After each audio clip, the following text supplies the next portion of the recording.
acabamos de compartir es una canción que nos invita a tejer y a destejer con un ovillo. A ver, hay por ahí, escuchan por ahí un revuelo, un ovillo de color. A ver si te hago una adivinación. Un ovillo del mismo color que las bananas. Un ovillo de color amarillo. Es un ovillo que nos sirve para imaginar todo lo que nuestro corazón pueda soñar. Por ejemplo, yo me imagino que este ovillo es una fuente de espaguetis. Caballero, ¿usted qué se imagina que es este ovillo? Me imagino que es un árbol. ¿Un árbol? A ver, plantamos una semilla y regamos, ayuden, regamos. Es el árbol y es un árbol de Mandarinas. ¿Quién quiere mandarinas?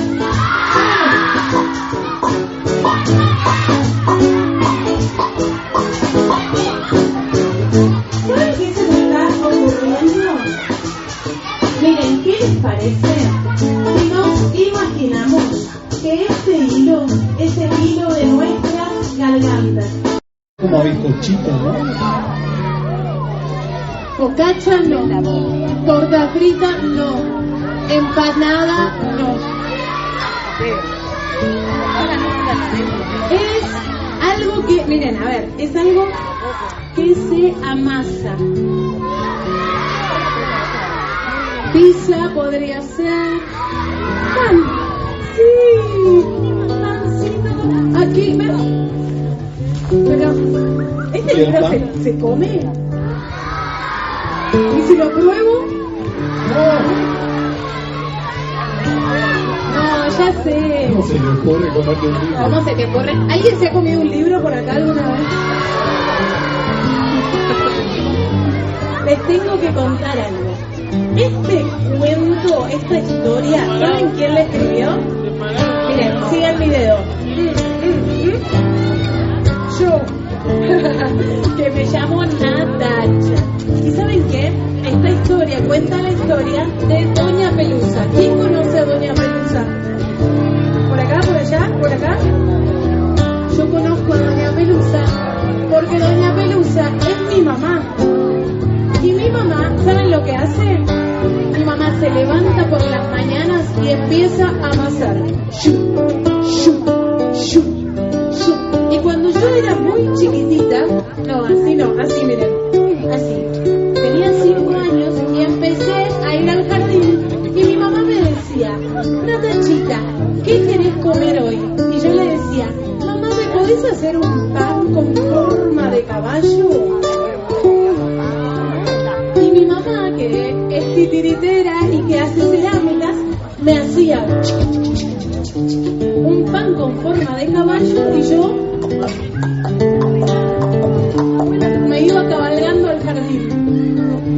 Era para comer. No saben qué rico que es el pan de caballo. Otro día mi mamá me dijo, ¿qué querés comer, Natachita? Y yo le dije, un pan con forma de corazón. Y mi mamá hizo y me hizo un pan con forma de corazón.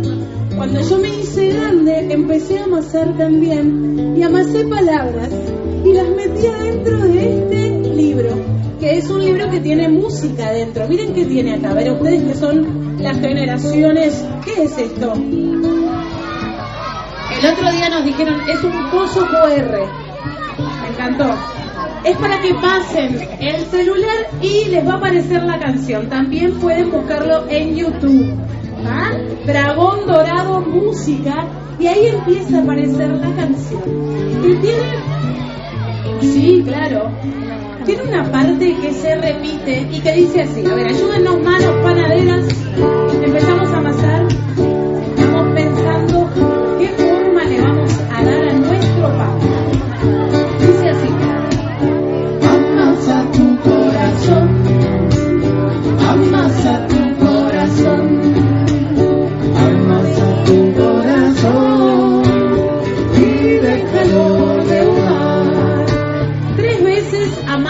nuestro corazón y ahí vamos pensando qué forma le vamos a dar a nuestro pan.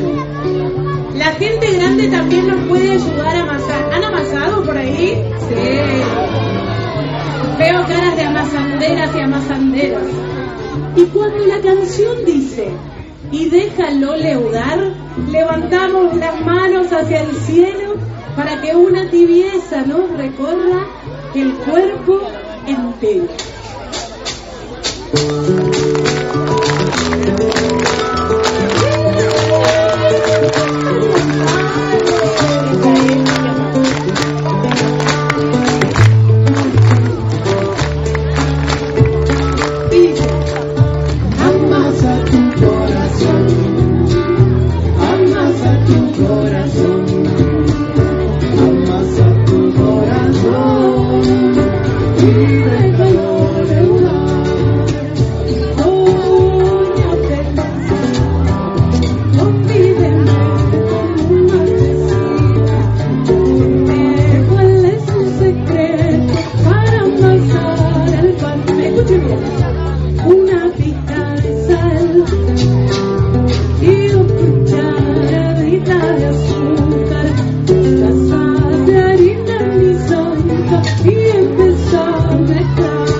Me gustaría invitarte a comer a mi casa mañana al mediodía.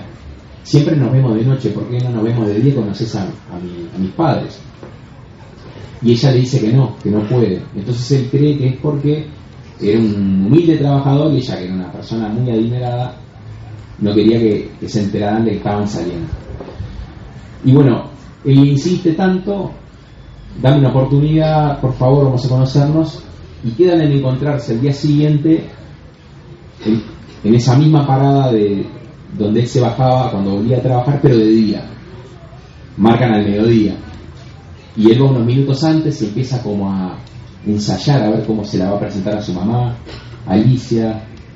Mamá, se imaginaba toda la situación y mira el reloj.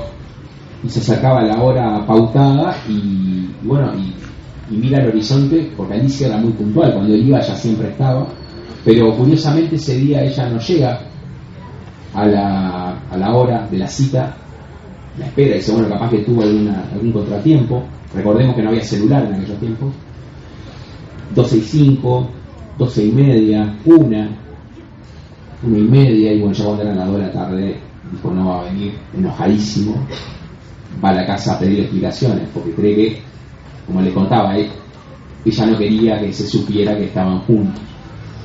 Golpea la puerta, lo atiende una mucama, le dice vengo a buscar a Alicia, la chica que vive en esta casa. La mucama lo invita a pasar, le dice que espere. Él estaba esperando a Alicia, siente que unos pasos bajan por la escalera y cuando mira no era Alicia, sino una señora mayor, de vestido negro. Queda como raro, ¿no? Y joven, ¿qué desea?, le pregunta a la mujer. Alicia, la chica que vive aquí, dígale que venga porque estoy bastante molesto, quedamos en encontrarnos. Y ¿quién?, le dice. Alicia, la chica que vive en esta casa. Y ahí la cara de la señora se transforma, se pone a llorar, se enoja mucho y le dice, si es una broma de muy mal gusto. Mi hija Alicia murió hace un par de años cuando volvía al conservatorio a tocar piano. Le atropelló un auto ahí en la curva de la muerte.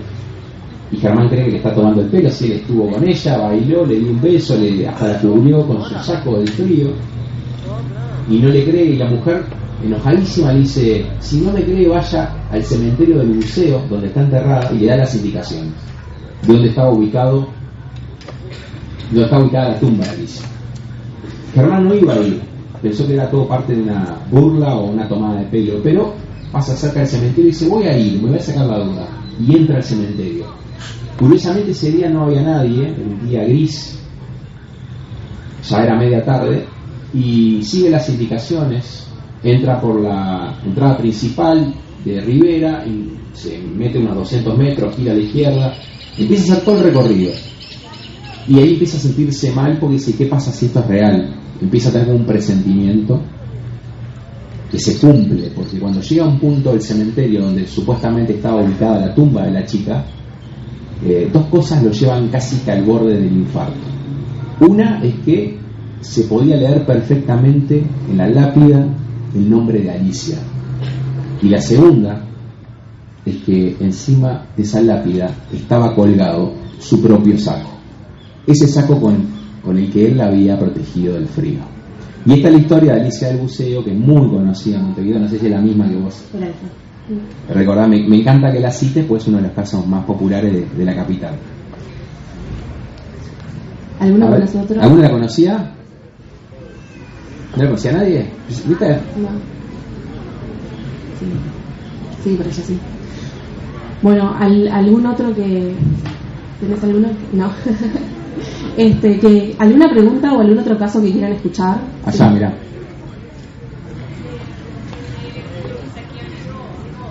Kuchisake Onna, la chica que tiene la cara cortada, es una entidad japonesa.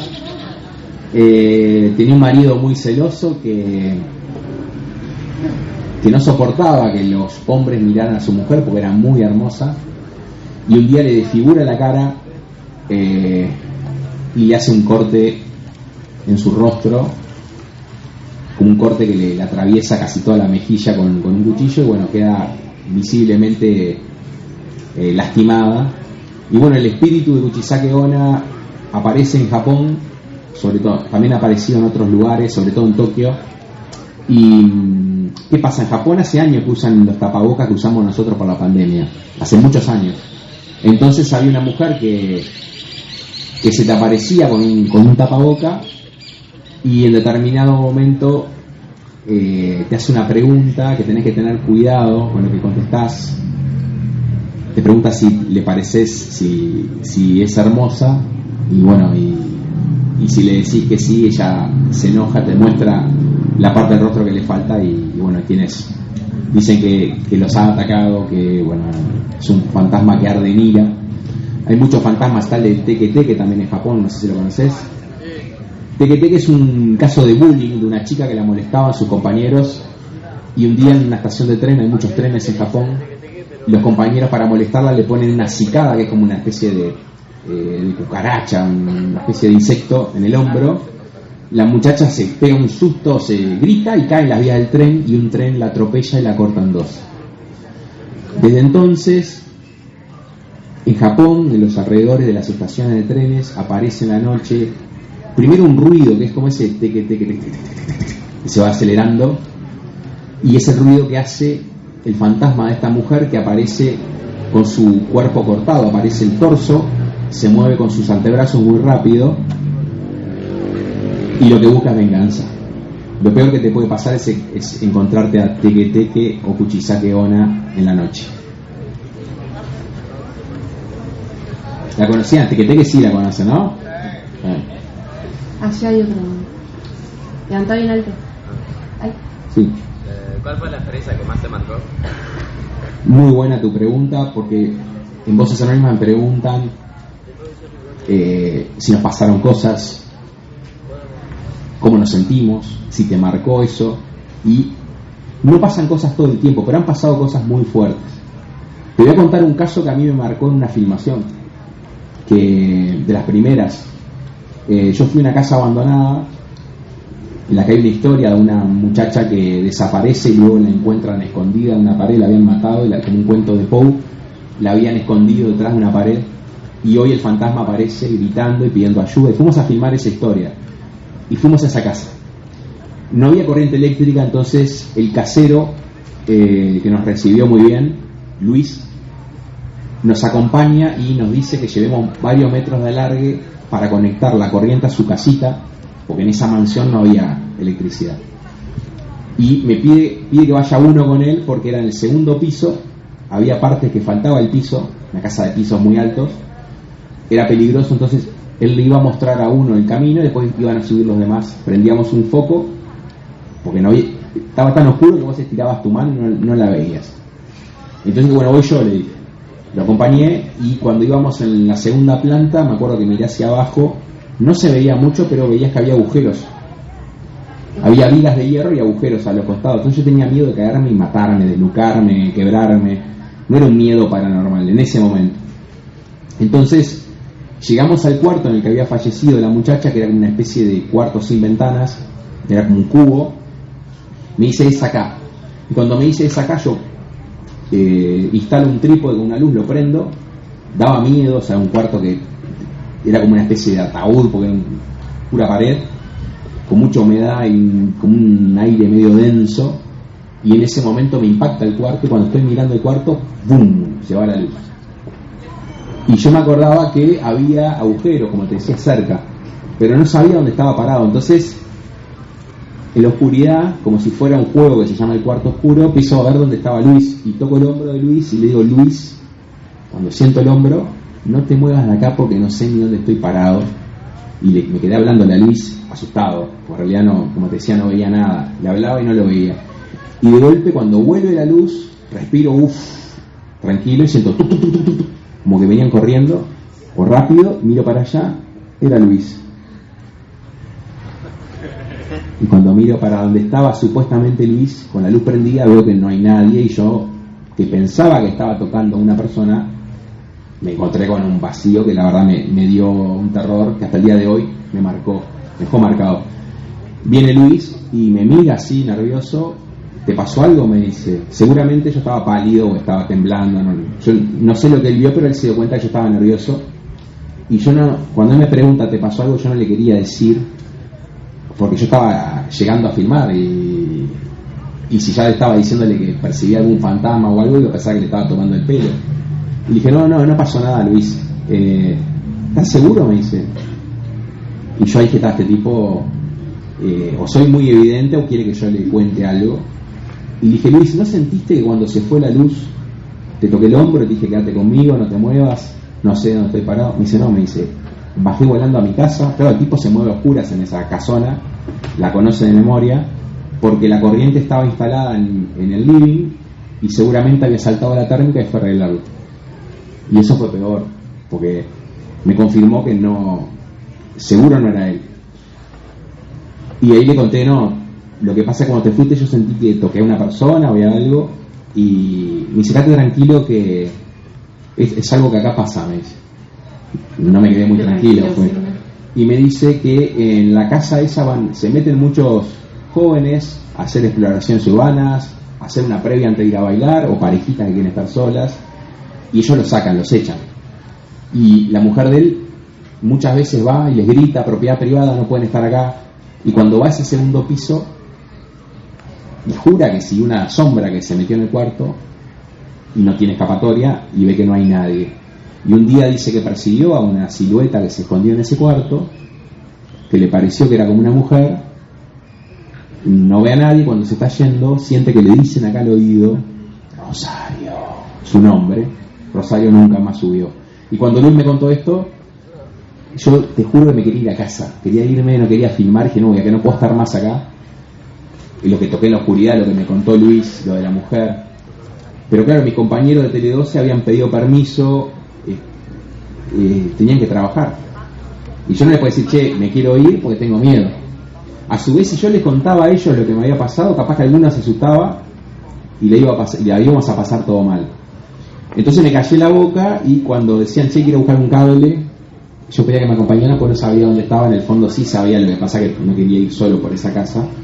Y después cuando fui a dormir a mi cuarto, que yo duermo a oscuras, tuve que dormir con la luz prendida porque tenía miedo de en la oscuridad querer agarrar el control remoto y tocar una mano fría o algo. Pero eso fue muy... Me tuve un mes durmiendo con algo prendido en el cuarto, del miedo que... Y me di cuenta de que cuando entré en Voces Anónimas me iba a exponer a muchos miedos que capaz que si hubiera tenido una vida diferente no los hubiera... me los hubiera cuestionado. Miedo, por ejemplo, a un cementerio, miedo a la muerte, muchos miedos que al estar filmando en estos lugares o con estas historias te empiezan a poner a prueba. Y bueno, ese miedo, el miedo a la oscuridad me jugó una muy mala pasada. Después bueno, lo superé, no es que ahora tengo miedo, pero bueno, en ese momento estuve, te juro, un mes más o menos que no podía estar en un lugar oscuro. Sentía que en esa grabación había algo conmigo y estoy seguro de que no era el aire, no era un mueble, no era... O sea, toqué un hombro. ¿Sabes? Cuando volví a la luz me reveló que no había nadie conmigo. Así que bueno, eso fue algo que me pasó. Yo hubiera salido corriendo, no sé ustedes. Es difícil porque yo quería salir corriendo, pero a veces el miedo te paraliza, quedas como petrificado, ¿viste? Sí, de verdad. Hoy nadie apaga la luz en su cuarto, me parece, ¿eh? Creo que ella estaba antes que tú, ¿lo estabas vos? Por allá hay una pregunta. Sí. Hola, ahora.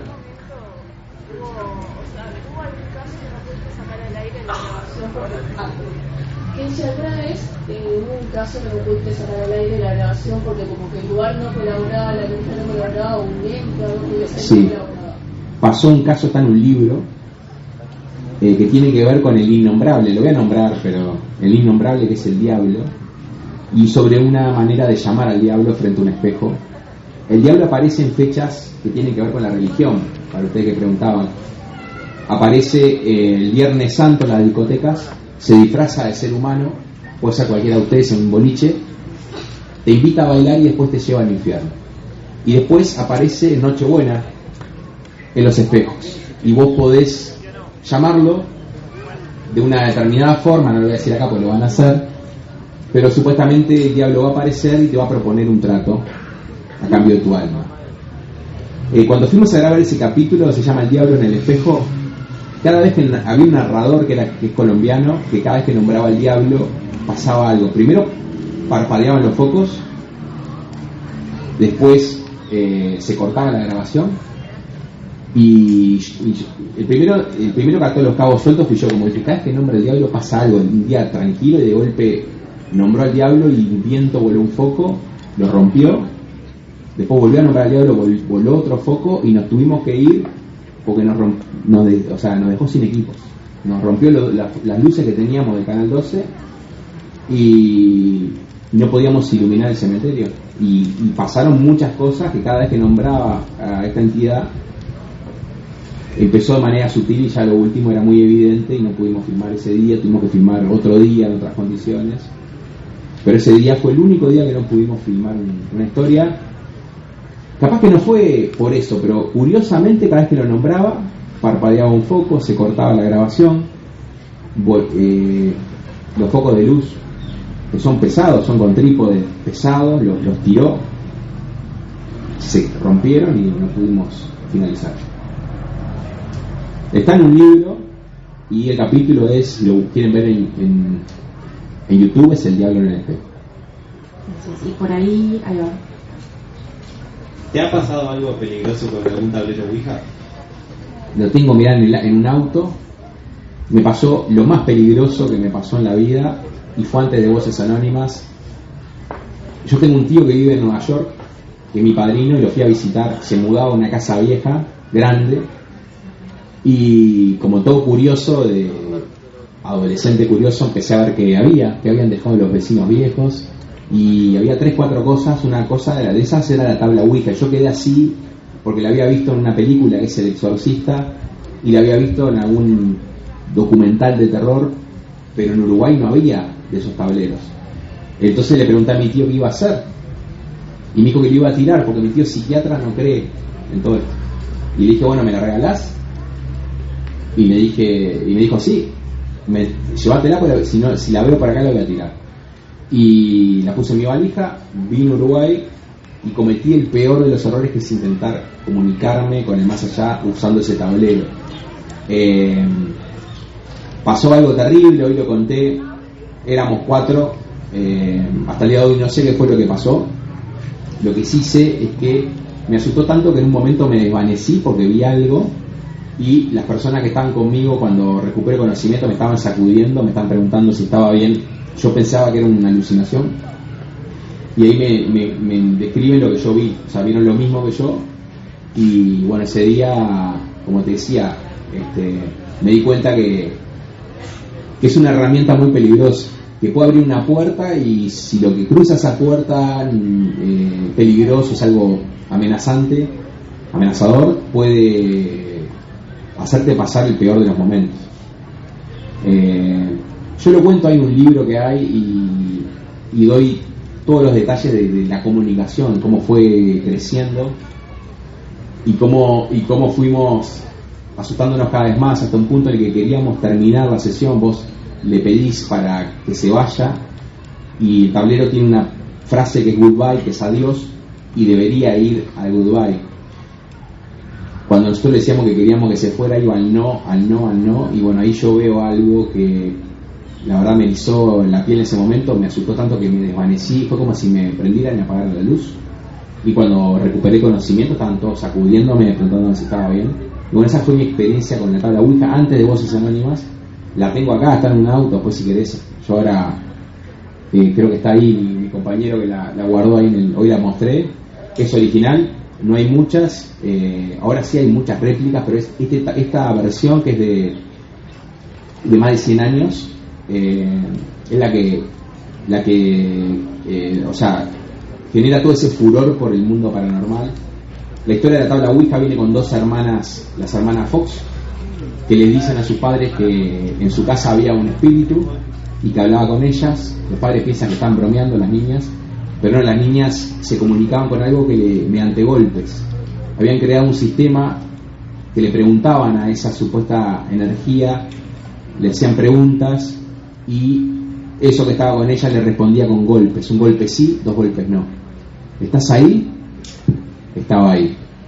Y así iban preguntando hasta que ellas le dicen, es un hombre que vivió acá, que se ahorcó, que los padres van a averiguar, y coincidía todo.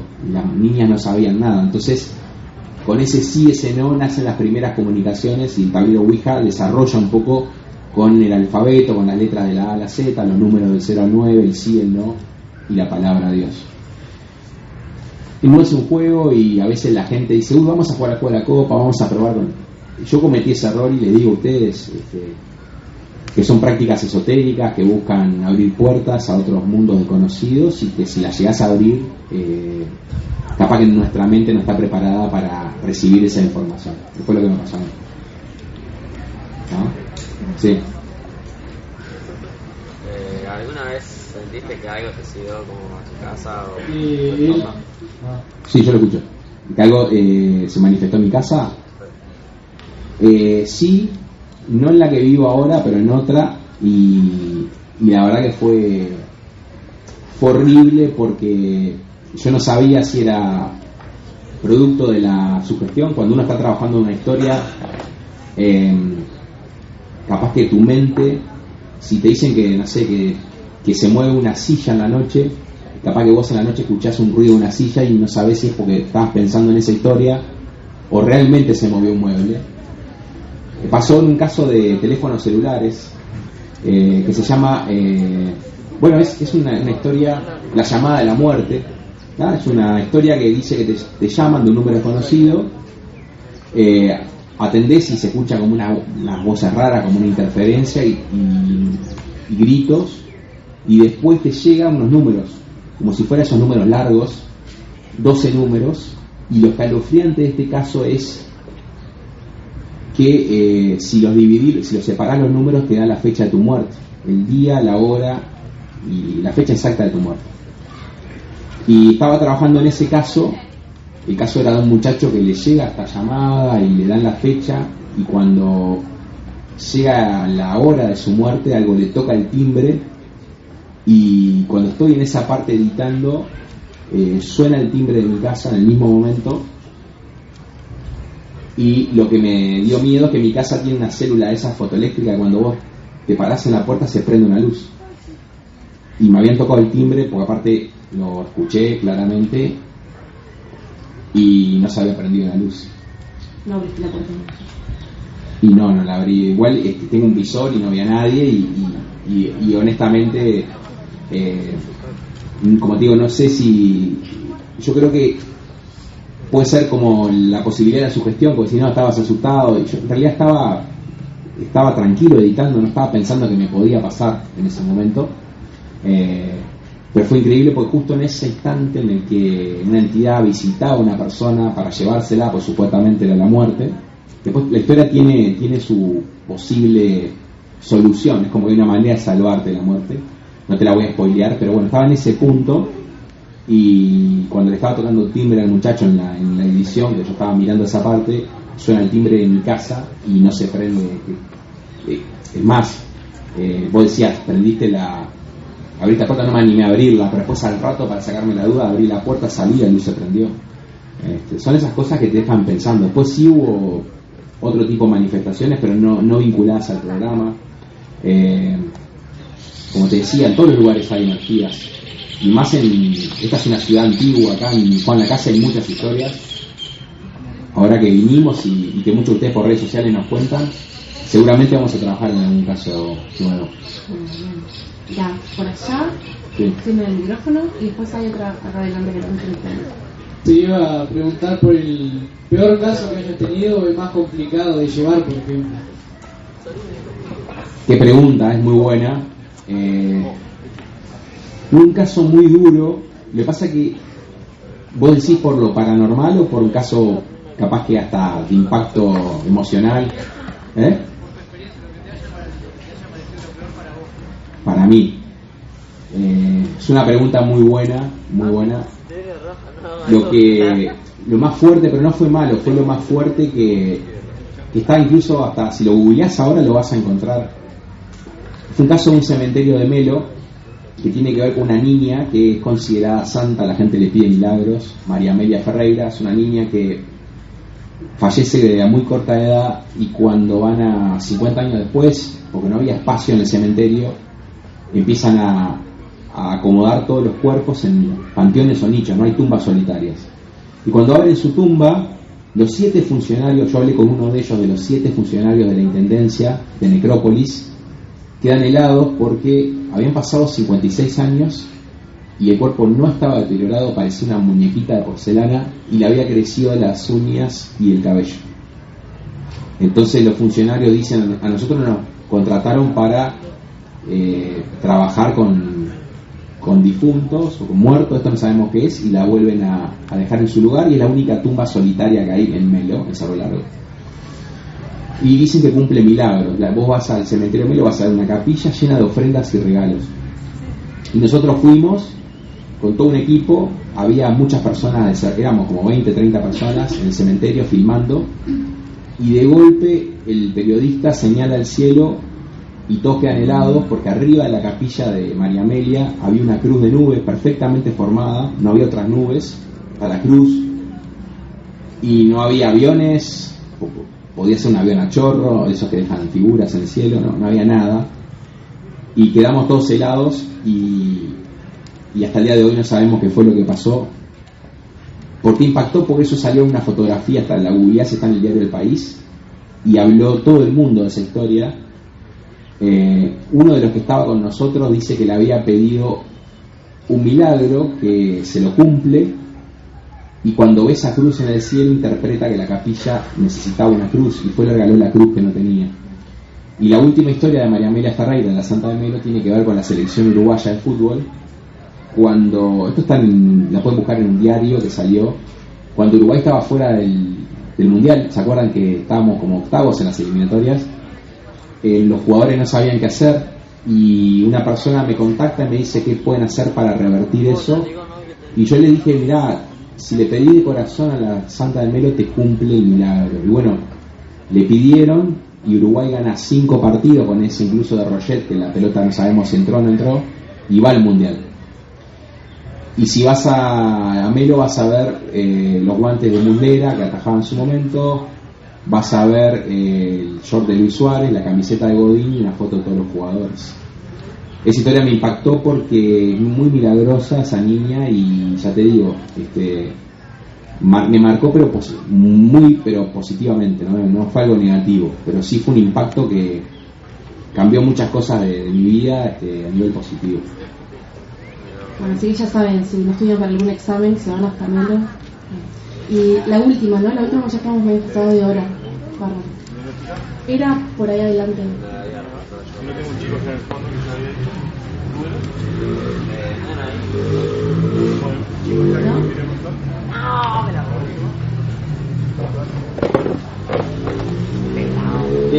¿Qué nos podés contar sobre la calera de la huérfana? ¿Tenés algún relato o algo de eso? ¿Qué lugar? Gracias por preguntar, porque es uno de los lugares más terroríficos de Uruguay. La calera de la huérfana está cerca de Carmelo, no sé si alguna vez fueron. Es una capilla con muchos años. Si vas a ver la construcción, no tiene techo, y ahí hay mucha actividad paranormal, hay mucha energía. Nosotros fuimos a filmar, hay muchas leyendas también de la calera, y hay un periodista de acá de Colonia que fue con su programa de radio y le pasó de todo, desde que se les cortaba la transmisión en vivo hasta que uno de ellos se encerró en un auto y se trancó porque dice que vio un encapuchado en una de las ventanas. Pertenecía a los jesuitas y había indígenas, indios guaraníes. Hay un cementerio ahí en la calera de las huérfanas y hay manifestaciones, como te decía. Nosotros fuimos a investigar el lugar. Buscamos un túnel que dice que existía y que en ese túnel se te apagaba una linterna, cualquier iluminación que tuvieras a mano, una luz, un farol, se te apagaba y ahí escuchabas susurros en la oscuridad. Y hasta hay quienes dicen que a un muchacho que hizo una apuesta le agarraron el tobillo. Y bueno, hay mucha energía. Y cuando fuimos nosotros con un camarógrafo y un periodista acá de Colonia, los tres, cuando estábamos saliendo de la calera de las huérfanas, escuchamos un alarido de una mujer muy fuerte. Nos saltamos los tres de golpe, fuimos a ver y no encontramos a ninguna persona, pero estamos seguros porque si van a la calera es como un rectángulo en el que hay piso de pedregullo, entonces uno se da cuenta si hay alguien o no en la oscuridad, y buscamos con linternas por todos los rincones y no había nadie. Eso también nos pasó, de que como es pedregullo nos pasaba de escuchar como pasos de alguien que caminaba. Éramos tres y de golpe cuando yo iluminé pensando que estaba caminando uno, estábamos los tres juntos y no estábamos caminando. Y después otra cosa es que el periodista de Colonia, Fabián González, llevó una grabadora, quería grabar una psicofonía, saber si captaba algún sonido. Se le saltaba el botón de grabar, una de esas grabadoras viejas, y cuando íbamos en el auto, vivo en Colonia, Sacramento, lo estábamos llevando a Colonia, empezó a ir a reproducir hacia adelante, hacia atrás, una frase que escuchamos de una voz rara que decía como una palabra en un dialecto que no entendíamos, y bueno, él averiguando dice que era una palabra que en el dialecto guaraní significaba cuidado o peligro. Y bueno, eso fue lo que nos pasó en la calera. Es un lugar que te da mucho miedo. Cuando baja el sol, está en una colina, sentís que hay alguien contigo aunque no lo veas, y lo peor es que está como en el medio de la nada. Si te pasa algo no sabes para dónde huir. Muchas gracias. Gracias a ustedes, y voy a saludar ahora a los que quieran y bueno, tengo la tabla Ouija también por ahí para mi amigo andaba preguntando. Gracias.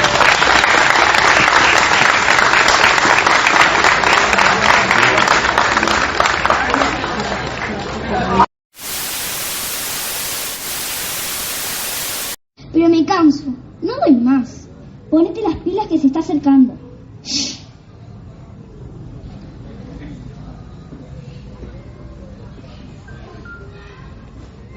¿Para qué es el gatito blanco? Bienestar general. ¿Y este negrito? Angentario malo. ¿Y el dorado? Riqueza. Llevo el dorado. ¿Me lo envuelve? ¿Le ganó? No, es para mí.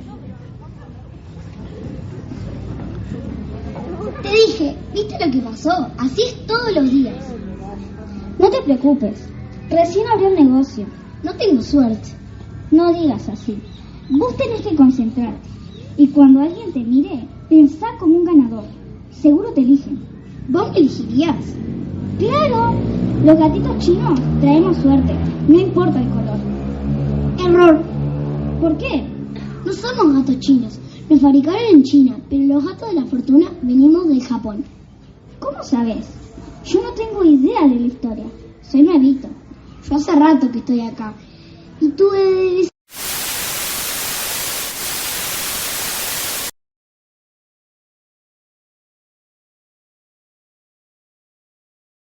la opción de que pueda sentirse igual que, pero también que se respeta su diferencia. Y es un aprendizaje bastante difícil para pensar en lo que fue hegemónico en la escuela del siglo XX, para decirlo de algún modo. Y hoy hay que pensar, y cierro esto diciendo que hoy la escuela tiene que ser la escuela en la que podamos ser iguales y diferentes. Una escuela en la que estamos los adultos que fuimos formateados por la lógica de la imprenta. Y sin embargo, hoy tenemos que vernosla y desafiar la vida cotidiana con la lógica de la imprenta, sería el libro, lo celebro, pero también con la lógica de la cibercultura, ¿no? Porque lo que pasa en TikTok, te guste o no, y si pasó el sábado, el lunes entra a la escuela, sin que nadie le abra la puerta. Y te genera un problema enorme, y si no hablemos, y vamos a encontrar tantas anécdotas que se nos va a ir el tiempo. Eso quería decir sobre la importancia de pensar la escuela como ese lugar clave para vivir con los demás. En el segundo punto me parece importante hablar de, ¿por qué digo ir de la imposición a la autorización? Y bueno, porque esa escuela en la que vengo hablando, aquella del siglo XX, se sostuvo sobre una idea de la autoridad.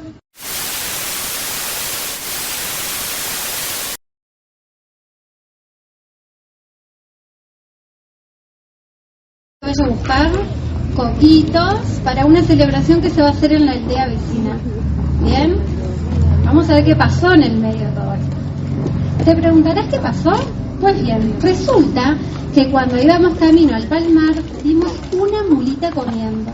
Siempre había querido tocar una y ella estaba tan tranquila que decidí acercarme. Pero cuando me vio tan cerca se asustó y con un movimiento rápido me sacó mi collar y salió corriendo. ¿Habré pensado que era comida? Tenía que rescatar mi collar, era mi amuleto de la suerte y lo precisaba. Entonces salimos corriendo detrás de la mulita que se había escapado hacia el monte. Bueno, ella tuvo un percance, Tati. ¿Vieron? Ella quiso tocar la mulita y la mulita... Bien, gracias. Muchas gracias. Y la mulita... ¿Ahí se escucha? Sí. Y la mulita le sacó su collar, que era su amuleto de la suerte. Así que ahora tenía que rescatar su collar. ¿Ven todos ahí, no? ¿Sí?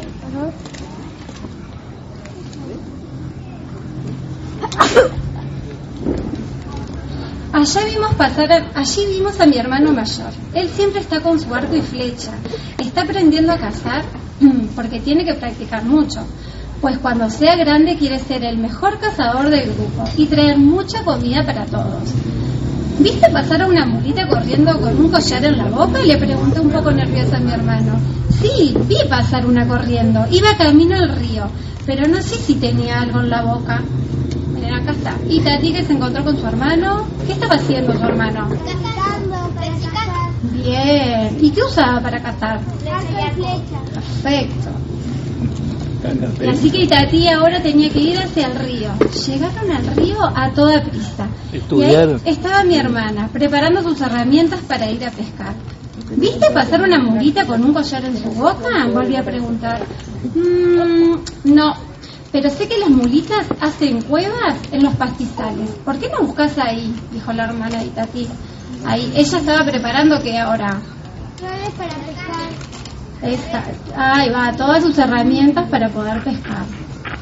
Así que ahora Itatí iba a buscar la cueva de la mulita, ¿por dónde? Entre los pastizales. Entre los pastizales. ¡Qué atentos! ¡Qué bien! Salimos corriendo hacia los pastizales. Tanto correr me dio hambre. Y ver a mi hermana preparando todo para pescar me dio mucha más hambre.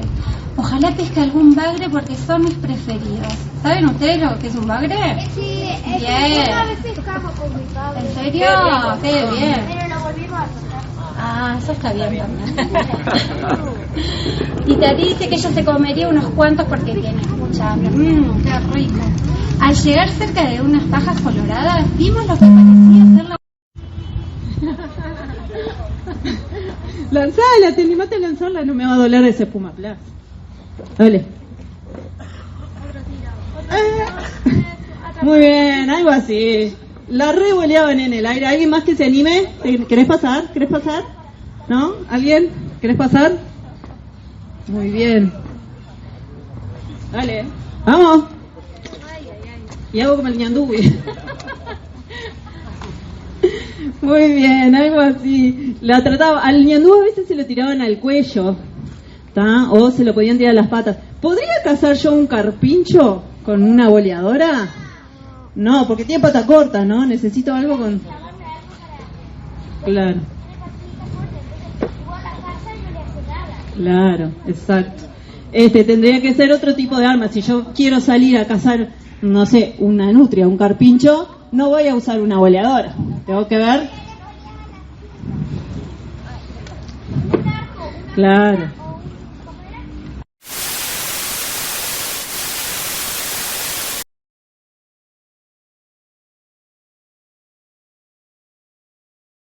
Es un profesor de literatura, es un escritor, es ilustrador, es editor, es dibujante. O sea, a ver, tengo que parar porque es multifacético y un poco de eso queremos hablar. De cómo él trabaja con proyectos colectivos y ahora lo va a explicar mejor que yo, pero cómo a veces nos asusta el tener que, decimos, publicar, financiar un libro. Publicar parece que es una cosa tan enorme y en realidad él lo ha desacralizado en el sentido de, bueno, nos metemos a trabajar, a crear y bajar de esa cosa de bronce que tenemos del libro y tenerlo más como instrumento que se hace y que tiene que ver con nuestro bienestar. Entonces, yo los dejo con Mariano, que tiene publicaciones, que nos trajo su material, que no solamente es muy interesante en cuanto a su talento, filosofía y humor, mucho humor. Pero bueno, trajo su material para mostrarlo, para ofrecerlo, y fundamentalmente lo que queremos es no que sea una charla con preguntas al final, sino entrar a preguntar ahora, interactuar y que todos podamos charlar. No sé, Mariano, ¿por ahí? Bueno, muchas gracias, Raquel. Bueno, muchas gracias por la invitación. Me trae a este encuentro una serie de coincidencias y ya arranco hablando del libro, porque los libros son un territorio de coincidencias, un territorio que promueven las casualidades, ¿no? Andan generando ahí por el mundo cosas extrañas los libros que hacen encontrar a lectores y lectoras, ¿no? Autores y autoras, tienen un derrotero muy mágico, ¿no? Andan por el mundo dando vueltas y sorprendiéndonos, y eso Es lo primero que me gustaría decirles hoy, porque estas casualidades que me trajeron hoy tienen que ver con que el Ministerio de Educación y Cultura primero invite a un autor como yo, que es un autor periférico, emergente, poco conocido, o sea, no, y eso me parece como una casualidad interesante. La segunda casualidad es que yo estuve el año pasado en la feria que se hizo en el club, y estuve el día que se presentó el libro en el que ustedes participaron, o sea que, y eso fue casual también. Y bueno, otra casualidad fue que la semana pasada estaba en una lectura de poesía en Montevideo que se llama Living Literario, que es una de las tantas movidas que hay, que son muy pequeñas, pero hay muchas. Entonces eso también es interesante pensarlo como espacios donde se lee poesía, ¿no? Y bueno, estaba Tamara, también iba a leer, y en una estábamos conversando afuera del boliche antes de que empezara la lectura, y viene con un libro, y yo digo, pero ese libro yo lo conozco. Y dice, sí, yo escribí ahí, o sea, y ya sabía que venía, a esa altura yo ya sabía que venía hoy. Entonces me pareció que había un cúmulo de coincidencias que estaban jugando ahí alrededor, que tienen en común la literatura, la escritura. Entonces eso es como lo primero que me gustaría, el puntapié inicial de nuestra charla de hoy. Con respecto a la charla también decirles que me gustaría que fuera una charla, es decir, un diálogo, así que nada, en lugar de dejar como un espacio para las preguntas al final, digamos, el espacio de preguntas, intervenciones, comentarios, lo vamos a hacer en toda la charla, así que me gustaría que sin problemas nomás conversen, hablen, opinen, pregunten lo que les parezca. Y con respecto a eso, también decirles que la charla que les preparé hoy es una charla que tiene 3 líneas de avance, y en esto, como los libros de Elige tu aventura, también un poco les doy a ustedes les tiro el guante para que me digan también por dónde quieren que avance esa charla. Podemos ir por uno de esos 3, o podemos ir por los 3 a la vez, mezclándolos, cosas que me encanta, porque en el desorden también hay más elasticidad, más libertad, más comodidad, más empatía y complicidad. Así que no me molestaría ir y venir y salir de un tema, pasar al otro, porque en definitiva, como les decía, el territorio del libro es un territorio de coincidencias, así que provoquémoslas, ¿no? Las 3 líneas que yo pensé, que me parece que pueden ser interesantes, algunas más, otras menos. La primera tiene que ver con la edición del libro, cómo es el trayecto mediante el cual un manuscrito se transforma en un objeto libro, ¿no? Un dispositivo libro, diría yo, porque también podría ser un libro electrónico, o podría ser una pared en una calle, en fin, ¿no? Pensemos al libro de la manera más amplia y generosa posible, ¿no? Con menos prejuicios posible. Esa es una de las líneas de avance que podemos darle a la charla, es cómo se transforma un manuscrito en un dispositivo, en el dispositivo libro, que puede tener un efecto público de difusión, ¿no? De apertura hacia otras personas. La segunda línea es más personal, me resulta menos interesante a mí, pero es cómo yo llegué a transformarme casi sin quererlo en un editor, ¿no? Cómo empecé a escribir, cuáles fueron los primeros cabezazos que me di contra la realidad editorial uruguaya, y cómo me terminé transformando en un editor, publicando obras de otras personas hasta llegar acá. Mi proyecto empezó en el 2005, o sea que estoy por cumplir 20 años de proyecto editorial, casi sin querer, pero pasaron cosas en el camino. Esa es otra línea de avance de la charla que también está. Y la tercera es más personal todavía y menos interesante para mí todavía, ¿no? O sea que lo personal es indirectamente proporcional al interés que yo pueda ver en esta charla. Cuanto menos hable de mí, mejor. Pero bueno, como también me invitan en calidad de escritor, no tengo más remedio que en algún momento decir, no, yo una vez hice esto. Pero bueno. La tercera línea, que es más personal, tiene que ver con el libro que ganó el tercer premio de literatura inédita en los últimos premios del MEC, porque tiene una historia, tiene una trayectoria de 10 años atrás y tiene también toda una composición que se compone de 3 libros, el que está inédito y ganó el premio, y estos 2 que publiqué en el 2013 y en el 2019. Son 3 libros en los que abordo un mismo tema de distintos lugares, y eso también me parece interesante como ejercicio de pensar la escritura y pensar la obra de un autor o de una autora como una construcción, un trabajo en progreso, una cosa que se va montando, a la que vos vas llegando, y los años y la escritura te va mostrando distintos lados para entrar a ese laberinto que es la escritura. Así que bueno, nada, esa es la presentación de la charla. Ahora ustedes, vamos a hacer lo que ustedes quieran. ¿Qué les parece? Bueno, acá hay gente que escribe. Bueno, yo te quiero hacer una pregunta. Yo estoy haciendo un libro que se llama Abril Ezequiel, te quiero contar un cuento. Son mis nietos. En realidad, le empecé la historia, yo tengo orígenes alemanes, italianos y españoles. Entonces como eran ellos dos, le quise contar la historia de nuestra generación y la fui llevando. Pero ¿qué pasa? Era tanta cantidad de conocimientos que puse que realmente no sé cronológicamente cómo los ordené, ¿viste? O sea que eso lo tengo que llevar a una correccionaria que me corrija. De repente fechas y todo lo demás. Cómo llegaron a armar la fábrica, todo, quién trabajaron, todo un tema. Hace 2 años nació mi otro nieto, sacó una diferencia de edad, 13, 9 y 2 años. Cuando nació, viste, cerré esa parte del libro. Fue un momento muy difícil de mi vida porque había muerto mi papá hacía 2 años y justo muere mi mamá repentinamente. Y nace él, mi mamá muere el 1 de febrero y él nace el 6 de marzo. Él fue el que me ordenó la vida. Entonces cerré ese libro y puse Abril, Ezequiel, Joaquín, te quiero contar un cuento. Yo lo que no sé es si ese libro puede ser único o si tiene que ser 2 libros, porque veo que tú tenés 3 historias. Eso es lo que me interesa que me cuentes.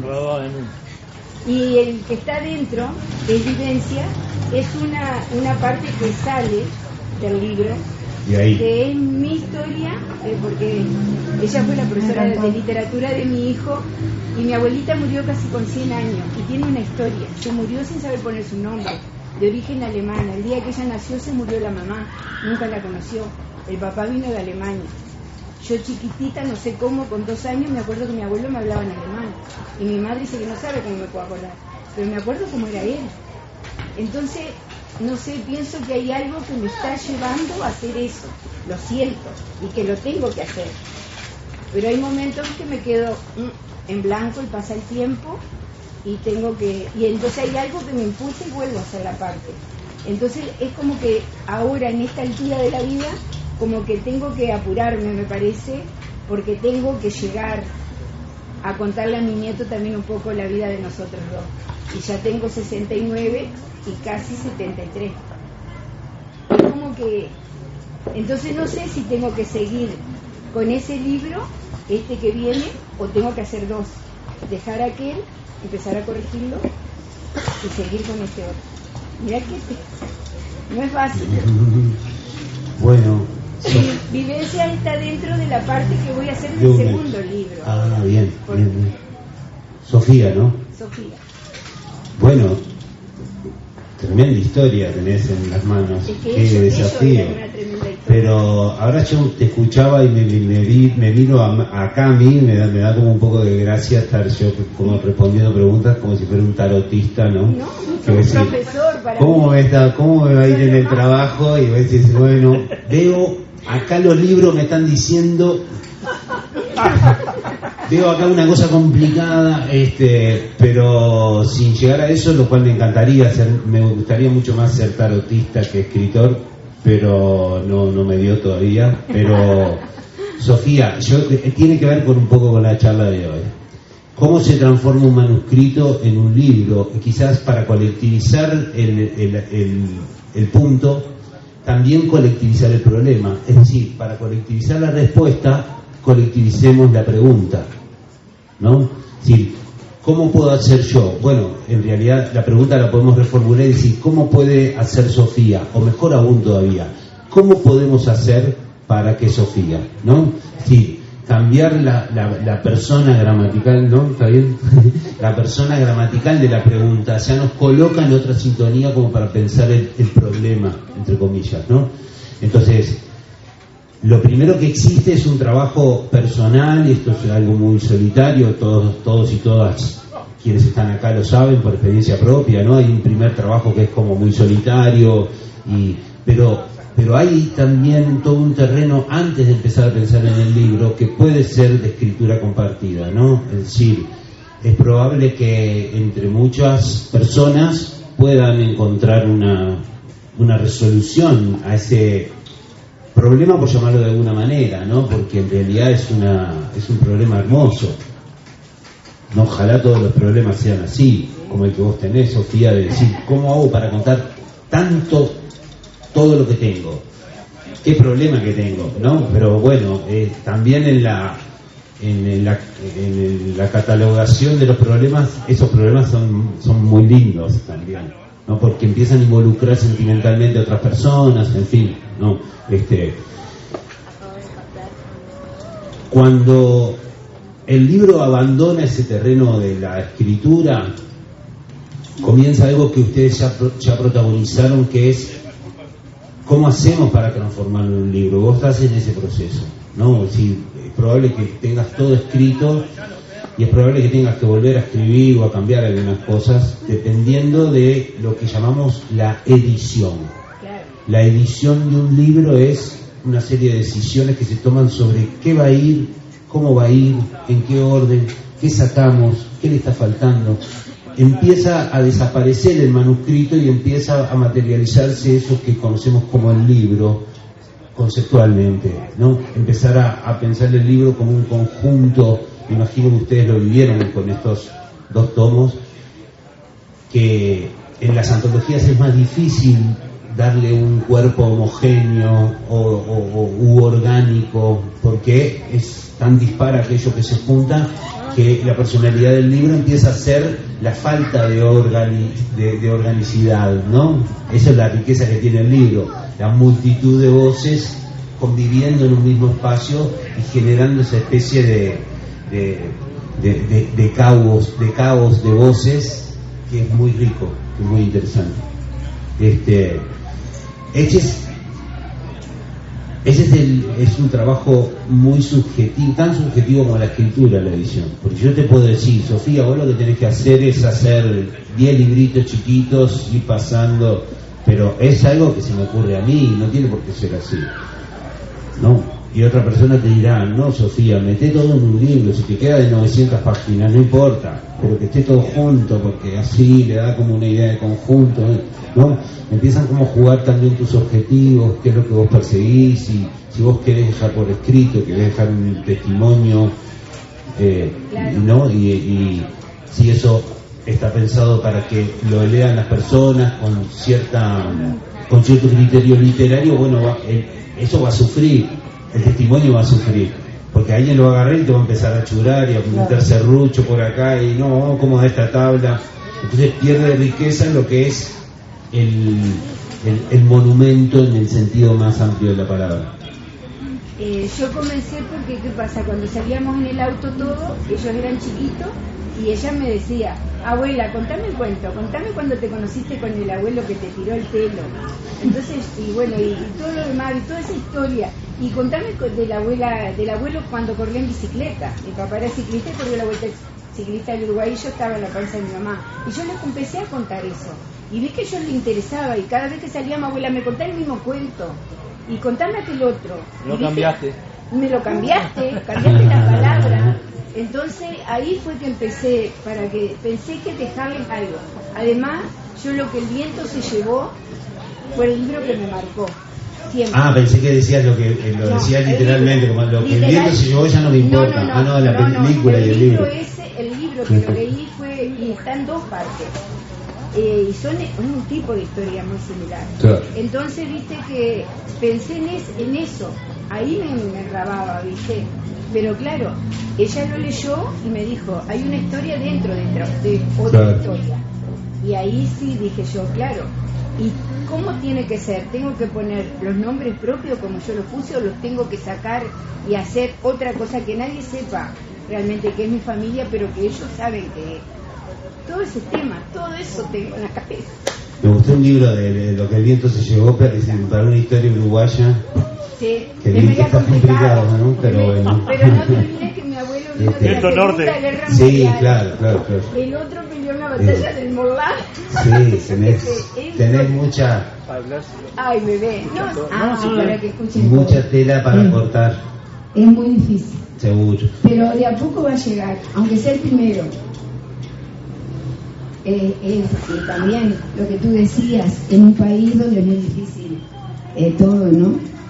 Pero tengo la posibilidad, ahora de repente cuando venda la casa de mis papis, serían muy felices ellos que yo usara lo que me corresponde y hacer algo, porque ellos siempre me incitaron a lo que me gustaba, que era la literatura, la música, todas esas cosas. Entonces ahí voy. Bueno, muy fácil. Ese es el momento que también tiene que ver con lo que queríamos conversar con ustedes hoy, y que es cómo se transforma ese manuscrito en un libro. Y bueno, acá mezclo un dato, una anécdota personal. Yo les traje un libro que después, cuando terminen, tengo varios libros, porque alguien que se dedica a la edición autogestionada siempre anda con una mochila llena de libros, porque es como en la banda de amigos o de amigas de la banda de rock, es el que elige la batería, ¿no? O sea, ya sabés que vas a tener que cargar un montón, que los libros son pesados, que bueno, y siempre andamos llenos de mochilas y tal. Pero les traje, para que bichen después, este es el mismo libro que está editado de 2 maneras distintas. Esto yo lo edité en el 2011, cuando hacía libros artesanales en mi casa. Cuando digo artesanales, fíjense que tampoco es los artesanales profesionales, ¿no? Esto es una cartulina A4 impresa, y adentro es una hoja A4 que está doblada de manera vertical, y en el medio de todo tiene 2 grampas. Lo doblé, y para emprolijarlo un poquito le pasé con una trincheta y una regla de metal para que la trincheta no se coma la regla de plástico. Así hacía los libros, y los movía en lugares muy alternativos, en ferias, en conciertos y tal, cosas que se organizaban en la calle, en fin. Lo que quiero decir es que esto es un libro.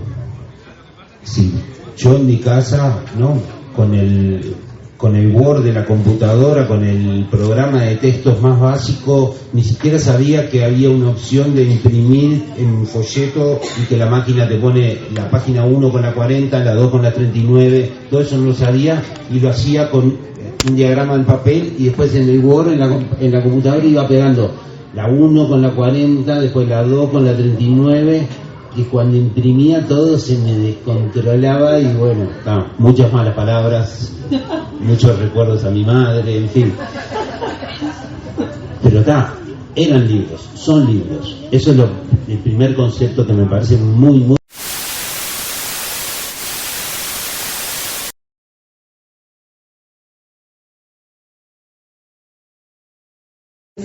y lo pueden encontrar en la carpa, es una de las editoriales que nos acompaña, así que, y gracias a vos también por haber venido. No, por favor. Un ratito antes afuera le estaba preguntando, bueno, cómo había surgido la necesidad de sacar estas historias para afuera, o sea, para compartirlas con el mundo, pero por ahí antes me gustaría que le cuentes a todos los que están acá de qué se trata. Bueno, el libro son 15 relatos breves. La brevedad a veces ayuda a la lectura y a veces dificulta la escritura, porque escribir corto tiene sus dificultades, pero también tiene sus beneficios. Y son 15 relatos de mi periodo de adolescencia y juventud como militante estudiantil y político, que empieza con un relato de la huelga general en el año 73 y culmina luego, porque tuve una militancia clandestina o ilegal. La diferencia entre lo ilegal y lo clandestino es que la militancia política y gremial después de la dictadura siempre fue ilegal, pero hubo un momento donde, cuando había persecución y sobre todo cuando me empecé a ser requerido, tuve que pasar a la clandestinidad, que hay varios relatos de eso, y después fui detenido porque la clandestinidad no era tan no fue tan segura como yo la tenía organizada, o la teníamos organizada, y hay algunos relatos que son sobre la cárcel. Después contaré un poco más, en todo caso, sobre los últimos dos que están dedicados a mis padres, y como un reconocimiento a las familias que apoyaron a quienes estuvieron detenidos, pero también a las familias de quienes militaron clandestinamente, a las familias que apoyaron incluso a los exiliados, a las familias, y bueno, después voy a contar que también a personas más anónimas, entre comillas, que apoyaron la resistencia y fueron construyendo una red que luego permitió derrotar la dictadura. Sí, porque una de las peculiaridades del libro es que contás también historias, incluís a otras personas en las historias. ¿Cómo contás historias que son de otras personas. Sí, exacto. Perdóname, no te escuché. Sí, en realidad los relatos están pensados justamente en las otras personas, no están centrados en mí, digamos. Yo participo como protagonista en prácticamente todas. Hay una sola en la que no es un relato de algo que me haya pasado a mí, que es Interruptus, que después puedo hablar un poquito de ese relato, que trata sobre una temática poco abordada en la literatura sobre la cárcel o sobre la resistencia, que es la sexualidad en la cárcel. Pero en las otras yo son hechos que yo viví, o que conozco, que fui no protagonista en primera persona necesariamente, pero que participé en ellas. Pero lo que me interesó fue buscar relatos donde aparecieran como relevantes, como darle visibilidad a quienes participaron en actos de resistencia o apoyaron a los militantes que estuvieron en la clandestinidad en ese periodo. Es decir, relatos que tratan de mostrar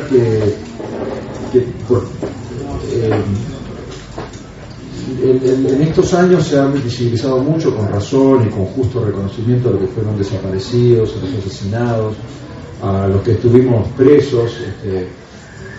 Yo siempre digo, cuando aparezco en el memorial del penal de Libertad, en la mesa que está enfrente al penal de Punta Carreta, aparezco en las listas, y sin embargo hay una cantidad de gente que estuvo militando durante todo ese periodo, o en algunos momentos, o que ayudó con distintas formas, porque prestó una casa, porque me dio un plato de comida, porque te daba cariño, porque te ayudó con plata, o por distintas razones, y que quedó como invisibilizada esos relatos de anónimos.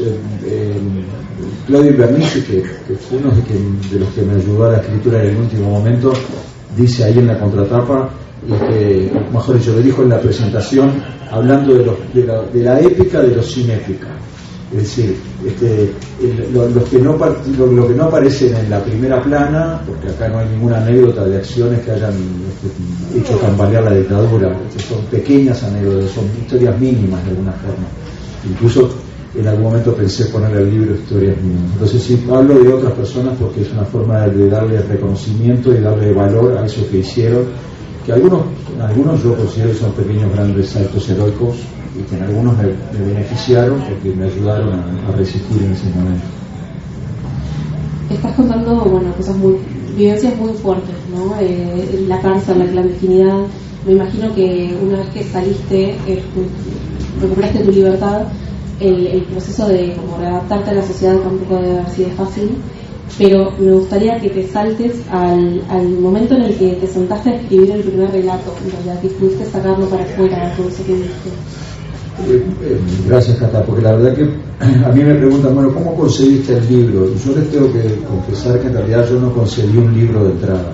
Es decir, no es que me dije un poco lo que veía en el taller, ¿cómo conseguís el libro? Bueno, la verdad que cuando empecé a escribir no pensé en un libro, pensé en relatos que se fueron acumulando por distintas circunstancias. Fíjense que esto yo lo publiqué el año pasado, en 2023, esta es la segunda edición que se publicó este año, pero que en el 2023 el primer relato lo escribí cuando implosionaron el cilindro municipal. Hoy es el Ante la Arena, famoso, es maravilloso porque es un centro cultural, deportivo, mejoró la zona, pero el cilindro era un sitio que tenía historia. Allí estuvo presa la plana mayor de marcha, dirigentes sindicales, políticos, y a mí me tocó pasar 20 días por ahí. Entonces cuando cayó el cilindro me dije, pero me parecía que tenía la necesidad de dejar registrado pequeñas anécdotas, una pequeña anécdota que sucede allí. Yo fui detenido en el 75, antes del 1 de mayo, una operación, se llamó Operación Trabajo, y fueron a detener a más de 100 jóvenes comunistas con el propósito de que no hubiera manifestaciones el 1 de mayo, como lo había habido el 74, que había habido varios lugares de manifestación festejando el 1 de mayo, celebrando, luchando, reclamando por el 1 de mayo. Y después fueron apareciendo otros relatos. Crisol, la Asociación de Expresos Políticos y Expresas Políticas, hizo un llamado a un concurso de cuentos cortos que se llamaba Relatos de la Cana y la...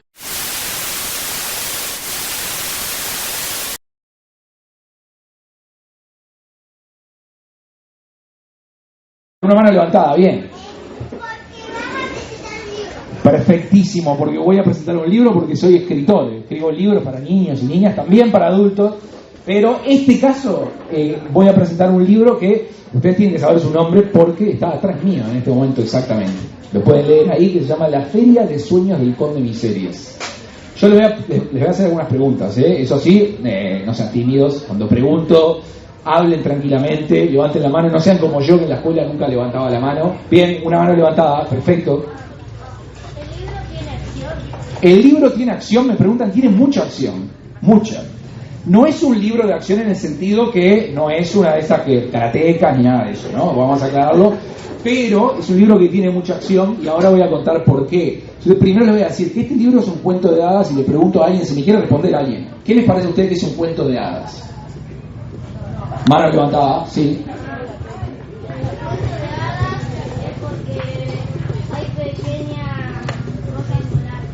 Bueno, bien, hay algo de eso. Si acá me dicen cuento de hadas es porque hay pequeñas cosas volando, ahora vamos a ir a eso. Hay otra mano levantada acá. Que tenga seres mágicos y cosas así. Perfecto, las dos cosas también. Tiene que tener seres mágicos, un cuento de hadas tiene que tener seres mágicos. Cosas volando siempre hay, porque las hadas por lo general están volando, así que perfecto. Otra mano levantada acá. Que es de ficción. Y es de ficción, excelente, es de ficción. Esos son los cuentos de hadas, no es que en los cuentos de hadas aparece Artigas. Si Artigas te aparece no es un cuento de hadas, por ejemplo, eso es un libro de historia. Pero ficción sí, hay otra mano levantada allá. La fotógrafa, ¿puede ser? Sí. Bien. Que la mayoría o casi todos los cuentos de hadas son de historias no reales y de ficción. Son historias no reales, perfecto también, son historias no reales. A ver, les hago una pregunta más. Ya nos quedan 10 minutos, 15 minutos, pero yo me gusta hacer preguntas, así que perdón, me parece que van a hablar ustedes más que yo al final. Pero les hago otra pregunta más. Denme un ejemplo de cuento de hadas. Y no vale decir La Feria de Sueños del Conde Miseria porque sé que está atrás mío, porque ya les dije que es un cuento de hadas. Díganme otro, a ver, allá, mano levantada, ¿cuál? El de... ¿cómo es que se llama? Hay tiempo, igual. Peter Pan es un cuento de hadas, perfecto. ¿Por qué ibas a decir Peter Pan también? Bien, piensen en otro, a ver, algún otro. Hay unos cuantos, los cuentos de hadas tienen cientos y cientos de años, pero todos no los acordamos. Así que están digamos, ahí. A ver, otra mano levantada, bien. ¿Cuál? Tinkerbell. Tinkerbell es un cuento de hadas, perfecto, perfecto. Bueno, después hay otros. Yo les digo alguno más, ¿no? Pero yo qué sé, metieron Peter Pan, Tinkerbell. Yo les pregunto, por ejemplo, La Bella Durmiente es un cuento de hadas. Es un cuento de hadas, también. A ver, otra mano acá. La Bella y la Bestia es un cuento de hadas también. Tiene que haber, como decíamos hoy, tiene que ser de ficción y tiene que haber criaturas mágicas para eso. Ahí hay otra mano. Perfecto, Cenicienta es un cuento de hadas también. Una cosa que les aclaro, no tienen que aparecer siempre hadas en los cuentos de hadas. Se le llama cuentos de hadas, pero tiene que aparecer seres mágicos. En muchos de esos cuentos aparecen hadas y en este también. Y ahora voy a explicar por qué hice toda esta introducción de cuentos de hadas. Es porque este es un cuento de hadas un poco raro. Porque yo les digo, por ejemplo, ustedes en los cuentos de hadas están acostumbrados quizá a que hay, por ejemplo, hay princesas en los cuentos de hadas. Hay princesas, generalmente princesas que por lo general son rescatadas, eso hay. Las hadas son mágicas y saben un montón de cosas. Hay caballeros, por lo general los cuentos de hadas que son como van en su son caballeros que van en sus caballos con sus espadas y van rescatando gente. Y en este libro, que es La Feria de Sueños del Conde de Miserias, esas cosas están un poco raras. Primero, hay una hada que no sabe hacer ningún tipo de hechizo, que es un problema porque se equivoca en todos los hechizos que hace y eso le genera problemas a todos los personajes de este libro. Por otro lado, el príncipe en realidad no es particularmente valiente y el príncipe está encerrado en una torre, y ahora ustedes me dirán, está encerrado en una torre ¿por quién? Por el protagonista de este libro, que es un villano, que es el Conde Miserias, el personaje más malo de todos los cuentos de hadas de toda la historia. Digo yo que hice el libro porque no encontré ninguno que fuera tan malvado como este. Bueno, el príncipe queda encerrado en un lugar y la tarea de rescatar a ese príncipe que fue encerrado por el Conde Miserias va a ser, y yo ahora les voy a mostrar unas imágenes. Por ejemplo, acá ven en la tapa que está acá atrás mío. ¿Quién aparece en esa tapa? ¿Qué le parece que es el personaje que aparece ahí? A ver, mano levantada acá. El personaje principal. Es el personaje principal porque aparece en la tapa y es el que está más grande. A ver, por acá, ¿qué te parece que puede ser ese personaje? Una princesa. Puede ser una princesa, está bien, pero ¿qué te parece que tiene como de peculiar esa princesa si la ven con la... No es una princesa que esté como esperando en una torre o con un vestido así elegante. A ver, otra mano allá atrás. ¿Sí? Estoy haciendo correr con el micrófono por todos lados. El ejercicio que lo estoy haciendo hacer es tremendo. Que en vez de que el príncipe rescata a la princesa va a rescatar al príncipe y es como una princesa así como que va a ir con las espadas, va a ir ella, no en vez del príncipe. 10 puntos, yo les juro que no la contraté. Ella lo dijo porque quería, yo no le hice ninguna lección antes de esto para que dijera lo que me convenía, pero es así. La princesa tiene una espada, es muy buena manejando la espada, como ven ahí. También maneja el arco y flecha, sabe todo eso, y va a encontrarse, va a descubrir, gracias a un personaje muy pequeño que es un ruiseñor, se va a enterar de que hay un príncipe encerrado en el castillo del Conde Miserias, que es el castillo que ¿qué hizo el Conde Miserias? Es un personaje que es un conde, como ven ahí, muy malo, que es el que ven atrás. No sé si ven que hay una figura medio así maléfica por atrás, que no se le ve nunca la cara, que es otro de los grandes misterios de este libro. ¿Por qué nunca se le ve la cara al Conde Miserias? Recién se va a saber al final de esta historia. Pero ¿qué pasa? El Conde Miserias lo que hizo fue conquistar a los padres del príncipe, de los reyes, echados del reino, y quedarse con su hijo de rehén en una torre. El hijo que está ahí, lo primero que se le ocurre es, bueno, que yo estoy en un piso alto en esta torre, me tengo que escapar. ¿De qué forma voy a dejar crecerme el pelo? Dice, me voy a dejar crecer el pelo. ¿Eso les suena de algo a ustedes? ¿Esa historia? Bien, Rapunzel dice por ahí. Pero ¿qué pasa con el príncipe? Dice, me voy a dejar crecer el pelo. Espera 2 años y el pelo le crece solo 10 centímetros. Y se da cuenta que le faltan como 10 metros todavía para poder llegar, y a los 2 o 3 años abandona la idea. Y por eso le digo que es un libro un poco raro, porque las cosas que pasan generalmente en los cuentos de hadas en este libro no pasan, están un poco distorsionadas y están al revés. Yo ahora les voy a mostrar, en el tiempito que tenemos, un poco rápido los personajes. No les quiero contar cómo es toda la historia, porque ustedes se van a tener que enterar, los que quieran leerla y bueno, quieran ir hasta ahí hasta fin de siglo, comprarlo, o bueno, si se los arreglan para conseguir prestado de alguien, yo no tengo quejas, ¿no? Pero no se lo digan a José que está vendiendo ahí, díganle que yo dije que había que comprar el libro. Bueno, si lo compran se van a enterar un poco del final, pero hay varios misterios por resolver. Uno, yo le dije, la cara del Conde Miserias. El segundo es si realmente, ¿por qué el Conde Miserias hizo lo que hizo? Si la joven guerrera, que es Helena, que no es exactamente una princesa, es una guerrera, está ahí con su caballo Tormenta que anda por ahí atrás, si va finalmente a rescatarlo, ¿cómo va a ser para entrar a ese castillo que es tan malo, en el que pasan cosas tan malas? Y ahí les voy a mostrar un poco los personajes. El Conde Miserias, este que ven acá, eso que ven que tiene en la mano es un conejito. Imagínense, para que vean lo malo que es, usa a los pobres conejitos, los usa para limpiar las paredes del castillo. Los conejitos no les pasa nada, quedan sucios, pero imagínense la maldad que un conejito bebé, por supuesto que nos causa ternura a todos. Bueno, no, al Conde Miserias, el conejito simplemente le gusta, es mullidito y con eso puede limpiar las paredes del castillo. Pero ese es, el Conde Miserias tiene un libro de delitos, que son un libro de las cosas que no se pueden hacer, que ocupa todo un cuarto. Y ahí, por ejemplo, no se puede, está prohibido acariciar a los perros, está prohibido oler a las flores. O sea, hay muchas cosas que parecen absurdas, que acá nunca se prohibirían, pero el Conde Miserias las prohíbe. Y estas cosas, obviamente, el príncipe justo está muy en contra de todo esto, Otra cosa rara que les quiero contar del príncipe justo es de que tiene peleas con sus padres, porque sus padres le dicen que él va a heredar el reino en algún momento, y el príncipe justo dice que no, que él quiere que haya elecciones. Y nadie sabe lo que son las elecciones. Es el primero que se le ocurre la idea. Dice, no, pero tiene que haber elecciones, que es que la gente vote para ver quién es el gobernante más capacitado. Entonces ahí los padres le dicen, no, pero eso es ridículo, no existe. Bueno, para que vean que todos los personajes son un poco extraños. El conde Miserias es un villano, es un aristócrata, porque es un tipo muy rico, que es lo que le permitió hacer las cosas que hace, pero es muy malvado y es un poco bruto también. No fue a la escuela en este caso, o si fue a la escuela o no quiso aprender, porque hay gente que a veces no va a la escuela pero aprende, ¿no? Él no quería aprender nada. Entonces, ¿qué le pasa? Se equivoca todo el tiempo en las palabras, dice una cosa cuando quiere decir otra, pero ¿qué pasa? Como tiene tanto poder, el resto tiene que hacer de cuenta que esa palabra que dijo es correcta, entonces esa palabra cambia de significado. Entonces, por ejemplo, si él no sé, le pone un nombre a algo que no lo es, bueno, todos los demás tienen que hacer de cuenta que esa es la palabra correcta. Y eso va a generar muchas confusiones en todo el libro. Pero él siempre le va a errar en las palabras. Después, Elena la aventurera, que ya les dije un poquito, es honesta, es fuerte, dice malas palabras, hay que aclarar. Como son malas palabras un poco raras, porque son muy antiguas, no se preocupen los padres y madres que estén acá, se puede leer el libro porque son palabras, le gusta decir unas palabras como raras, pero son muy extrañas. Y es muy hábil, como dije yo, una guerrera de espada, de lanza, bueno, sabe usar todo, cosa que el príncipe justo no sabe hacer.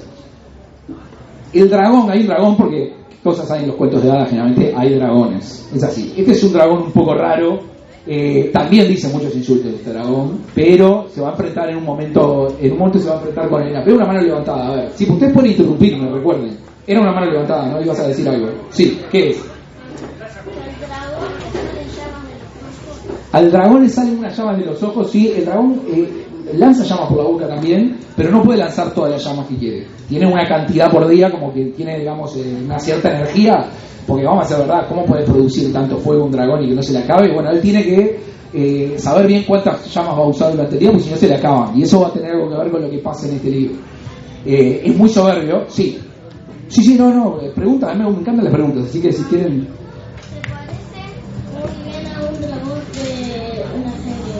Se parece a un dragón de una serie, por las dudas que el autor de la serie está acá, no lo plagié, aclaro. Los dragones son todos medio parecidos. Y en todo caso hay que echarle la culpa a Gabriel, que es el que dibujó este libro. Yo no lo dibujé, les aclaro a todos que soy muy malo dibujando. Por suerte, un profesional se encargó de hacer estos dibujos que ven acá, que son muy lindos. Bueno, y el dragón es un dragón que lo que hace es, en vez de lastimar a las personas, tirándole fuego, lo que hace, lastima a las personas hablándoles mal de ellas. Pero se va a encontrar en este libro con Elena, que no le importa nada. A Elena no le importa nada, el dragón se va a ver sorprendido, porque le va a decir un montón de cosas y a Elena no le va a importar absolutamente nada, y se va a encargar de ver cómo hace para derrotar a ese dragón, ¿no? Porque ella, les cuento, en esto tiene que hacer un largo camino. Gracias a ese ruiseñor, que es ese pajarito que le va a ir mandando mensajes entre el príncipe y Elena, que lo quiere rescatar, le va a ir dando datos que la van a ayudar a ella para ir acercando al castillo y para poder rescatarlo y tener información que va a ser esencial, porque recuerden que el conde Miserias es malísimo, o sea que se precisa tener información. Sí, mano levantada.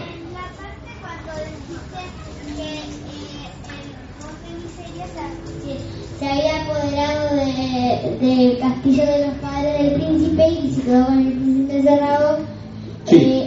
¿Llevó al príncipe a otro castillo o lo encerró en ese castillo y alejó a nadie? Bien preguntado. El castillo es el castillo del conde Miserias. Lo que hizo fue llevar al príncipe a su castillo. Es un castillo muy sucio, nadie lo limpió nunca en su vida. O sea que imagínense, de hecho uno de los castigos que tienen, cuando alguien hace algo malo, uno de los castigos principales es tener que limpiar el baño del conde. Porque eso es la peor cosa que te puede pasar. En el reino del conde Miserias, lo peor que te puede pasar es tener que limpiar el baño del conde, que hace 35 años que nadie lo limpia. O sea que imagínense lo que debe ser eso. Entonces la gente prefiere tirarse al volcán igual antes de que limpiar el baño. Pero el peor de los castigos es limpiar el baño del conde Miserias. Pero sí, lo llevó a esa torre, lo está encerrado ahí en una torre y él no sabe cómo salir. Pero para eso va a depender de Elena. ¿Había otra mano levantada? Sí. En la tapa se puede ver el pajarito que decía que mañana. Bien observado. Yo les iba a preguntar, les iba a mostrar la tapa. Está por acá, a ver si la llego a ver, ahí. Bueno, ahí se ve, hay algunas preguntas ahí que no nos va a dar el tiempo, pero ven ahí la tapa, hay un pajarito. Ustedes están un poco, los que están más atrás están un poco lejos, pero se ve que hay un pajarito. Hay varios personajes. Hay un loro, ahí van a ver, es un guacamayo, que es algo parecido a un loro. que es un guacamayo que lo que hace es traducir entre los animales y las personas. Entonces le va a ayudar mucho a Elena porque le va a traducir lo que dicen los animales. El ruiseñor manda mensajes, Tormenta, que es su caballo. Como ven allá arriba, van a ver al príncipe encerrado con el pelo medio largo, porque se lo empezó a dejar largo para ver si se podía salvar y no tuvo suerte. Y atrás de todo el conde Miserias, que es el personaje más malo, que fue el que dijimos. Bueno, y para ver el resto de los personajes, para que vean, tengan un poco más de idea, el príncipe justo, como ven ahí está, no sé si lo ven que está cantando, es una cosa que le encanta es cantar, pero este aquí que está prohibido cantar en el reino del conde Miserias. El conde Miserias es muy malo cantando, entonces como es muy malo cantando, no le gusta que nadie lo haga. Y el príncipe lo hace muy bien, pero como está encerrado y ya nada peor le puede pasar, porque él tiene que estar ahí como rehén, entonces él canta sin problemas, no importa lo que le diga el conde. Bueno, es muy distraído, es soñador también, son algunas de las características que tiene. Bueno, y ahí tienen un poco, para tener la imagen un poco general, porque no sé si, sé que me dijeron que tenemos 15 o 20 minutos, no tenemos mucho más, pero ahí en esa imagen más general van a ver otras cosas más. En este cuento también hay una bruja, porque buen cuento de hadas tiene que tener una bruja, que es esa bruja que ven ahí, que no sé si la llegan a ver, pero es una bruja ahí que va con una escoba. Tiene una cosa muy peculiar, que es que la escoba tiene pelos de persona y sus pelos son como la faja de la escoba, digamos. Está exactamente al revés. Bueno, ella se dedica a hacer paseos por el reino mágico, vive de eso básicamente, y por eso sabe muy bien dónde están todos los lugares del reino, y la va a ayudar a Elena, le va a dar algunas pistas incluso para llegar a un lugar muy importante. Porque una cosa que les quiero contar, no le quiero spoilear nada, pero les quiero contar algo. El conde Miserias no tiene corazón, entonces uno de los no tiene corazón, no tiene directamente corazón, es un cuento de hadas, puede vivir sin corazón, pero es una persona mucho más mala de lo que debería ser porque no tiene corazón. Y Elena, una de las misiones que va a tener durante esta novela va a ser intentar rescatar el corazón del conde Miserias, que está encerrado en el jardín de los olvidos, que es un jardín que es muy difícil de entrar. Y bueno, la bruja le va a dar algunas pistas para que pueda entrar ahí. Tenemos otra mano levantada, a ver. Que cuando ¿cómo es? Que cuando dijiste que el conde es como que no tiene corazón, es como parecido al Grinch, que no quería tener corazón y cada vez lo va haciendo como más chico.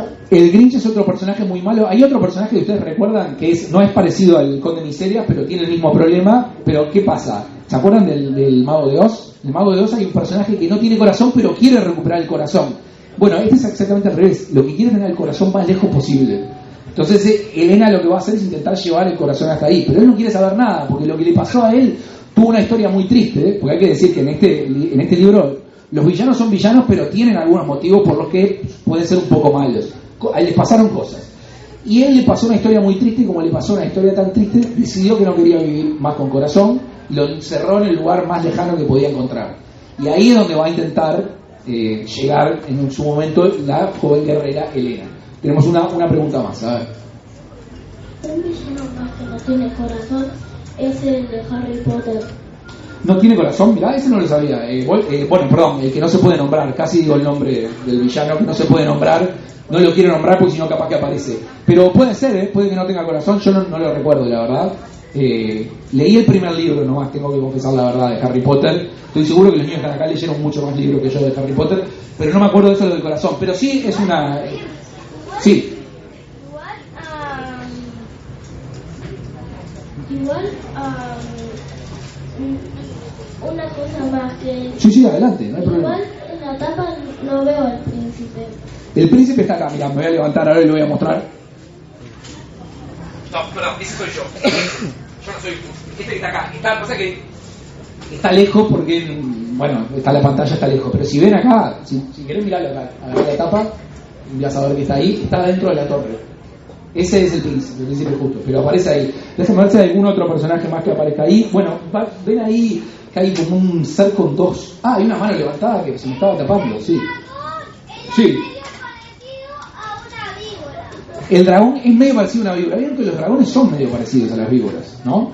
Son como reptiles también. En realidad, bueno, los dragones no existen, spoiler alert, no existen, pero en la imaginación nuestra, estos los dragones que tienen miles de años, los hicimos medio parecidos a las víboras. Y de verdad, es medio parecido. Voy a volver ahora, ya que acá el compañero habló del dragón, van a ver ahí que es medio alargado, entonces se parece un poco a una víbora, sí, es cierto. Sí. Yo les digo que es peor este dragón que las víboras. Este es un dragón muy malo. Es un dragón muy malo. Pero no tan malo como el Conde de Miserias. Y lo que se ve ahí, ven abajo, no sé si llegan a ver que hay como dos caras, que son dos máscaras. Ese es uno de los ayudantes del Conde de Miserias, que tiene dos máscaras. En una se lo ve enojado y en la otra se lo ve más enojado aún todavía. Porque el Conde de Miserias no le gusta la alegría, no le gusta que la gente esté feliz. Entonces le pidió a su... En un momento se enojó con su asistente, que es el que está ahí, que se llama Ladino, y le pidió que se pusiera otra máscara, la que luciera todavía peor, con una cara peor que la que tenía normalmente. Así que imagínense ustedes. Y tiene 3 o 4 asistentes, además de todo su ejército, que es con el que conquista al reino, que el reino se llama Calambur, les aclaro. El reino del Conde de Miserias y donde están el príncipe justo, además es un reino que se llama Calambur. Porque otra cosa que pasa en los cuentos de hadas, que se desarrolla generalmente en reinos en los que no hay tecnología como nosotros. Más una vez a mí me preguntaba, bueno, pero usaba, ¿por qué el príncipe no le mandaba WhatsApp a Elena? Bueno, en ese momento no había tecnología. Había mucha magia, sí, pero a pesar de toda esa magia no se les había ocurrido inventar WhatsApp. Así que no tenían. Como les dije, el hada, en este caso es el hada de Elena, le va a dar unos regalos que van a ser muy complicados y lo van a complicar un poco, pero bueno, como buena hada le va a dar unas cositas como para que él pueda usar en sus aventuras. Ella puede usar en sus aventuras. Había una mano levantada más y cualquier cosa me avisan cómo estamos de tiempo por atrás, porque sí, tenemos que redondear. Hacemos una última pregunta. El Conde de Miserias, ¿para qué precisaba el príncipe? ¿Lo hizo solo de malo para atraparlo? No, lo precisa.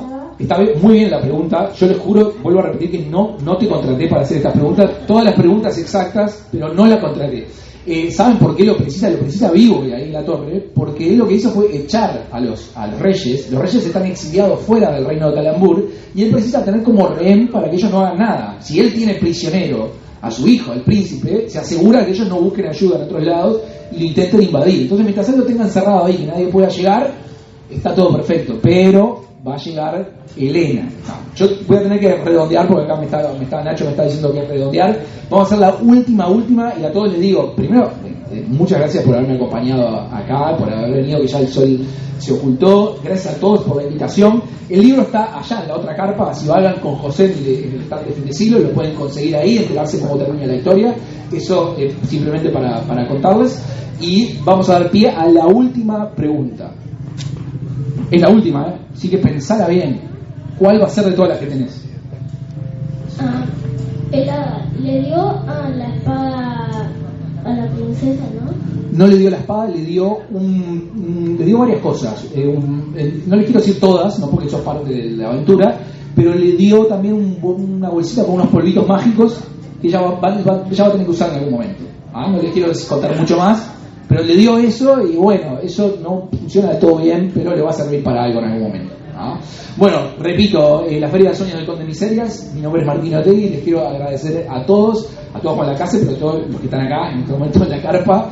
Muchísimas gracias, no me sentí para nada solo y con frío, me sentí acompañado y calentito, así que muchísimas gracias.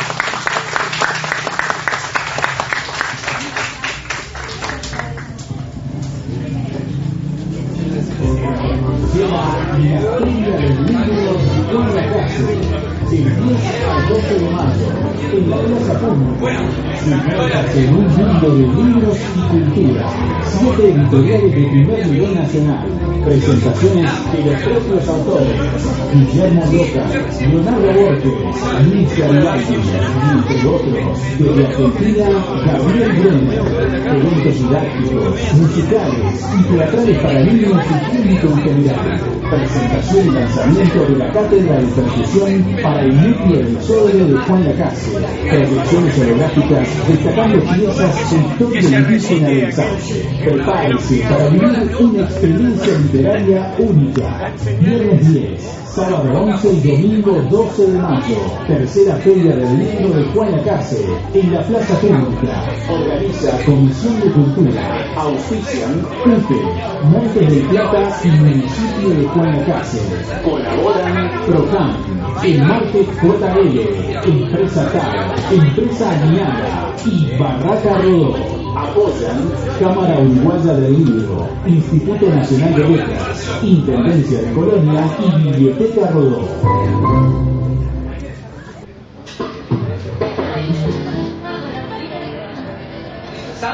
Santiago. Sí, perfecto.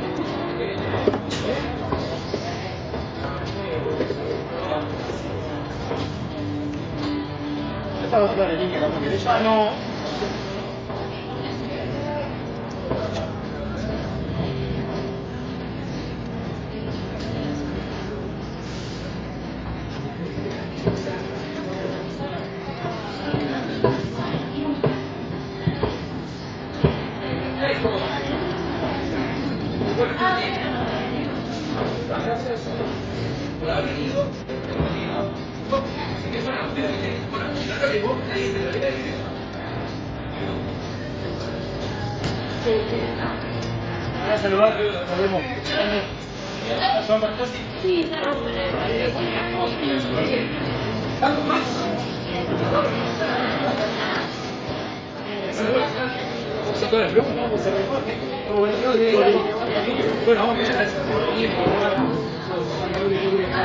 No, tranquilo, seguimos hablando.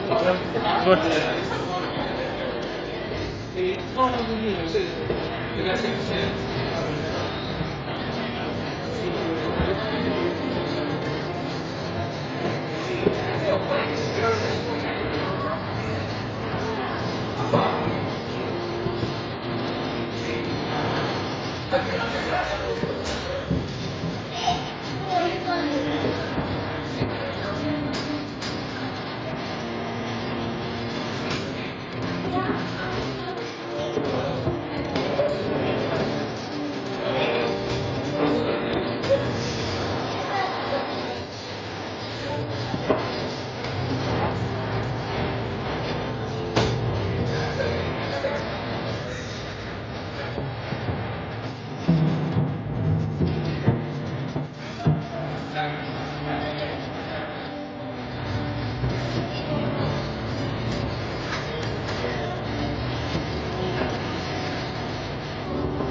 Llega la Feria del Libro de Juan Lacase, del 10 al 12 de mayo, en la Plaza Pública. Sumérjase en un mundo de libros y cultura. 7 editoriales de primer nivel nacional.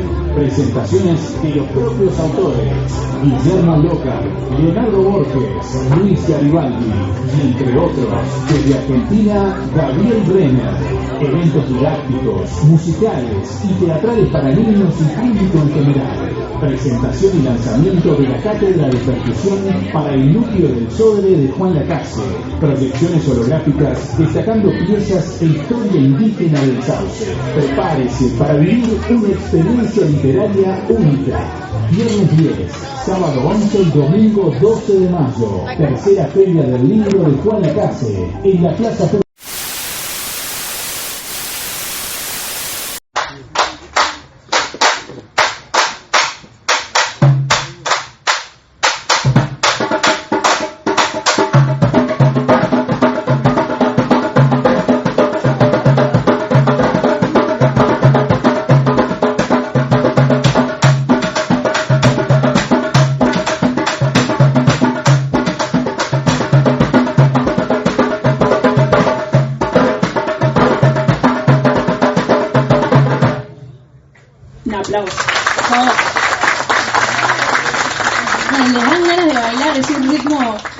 Bailable y auténtico que vive acá en las calles, en los barrios y en la cultura de nuestro país. Y bueno, este ritmo lo han implementado en reiteradas ocasiones grandes músicos de nuestro país, como van a reconocer, para hacer esas canciones que perduran en el tiempo y que todos alguna vez tarareamos. Los dejamos con la pieza que viene.